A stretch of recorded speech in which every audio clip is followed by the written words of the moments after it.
ഉറങ്ങി നീച്ച് വരുമ്പോ തന്നെ മാമ വണ്ടിമേൽ പോവാൻ നിക്കാണ്.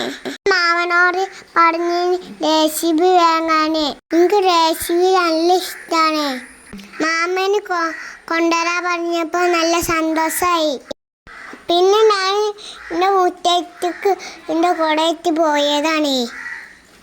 ഞാൻ കുറച്ചു നേരം മുറ്റത്തൊക്കെ നടന്നേ. ഞാൻ മഴ പെയ്യൂലാച്ചാട്ട് കുടയിട്ട് വെറുതെ ഇറങ്ങിയതാണ്. മഴയൊന്നും പെയ്തില്ല. ഞാൻ കുറച്ചു നേരം നടന്നിട്ട് ഒഴുത്തുക്ക് കയറി പോന്ന്. മാമനും കാത്തിരുന്നേ.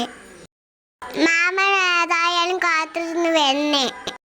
എൻ്റെ റെസിപ്പി കിട്ടിട്ടോ. നിങ്ങൾക്ക് അതിൻ്റെ സന്തോഷം കണ്ടപ്പോൾ മനസ്സിലായില്ലേ? എൻ്റെ പരിപാടി തുടങ്ങിയോട്ടൊഞ്ഞി കവര് പൊട്ടിച്ചിട്ട് എൻ്റെ കളി തുടങ്ങി. എനിക്ക് അതായാലും ഇഷ്ടമായിനെ. നിങ്ങൾക്ക് ഇഷ്ടമായിനോ? ഇഷ്ടമാണെങ്കിൽ ലൈക്ക് ചെയ്യണം, സബ്സ്ക്രൈബ് ചെയ്യണം.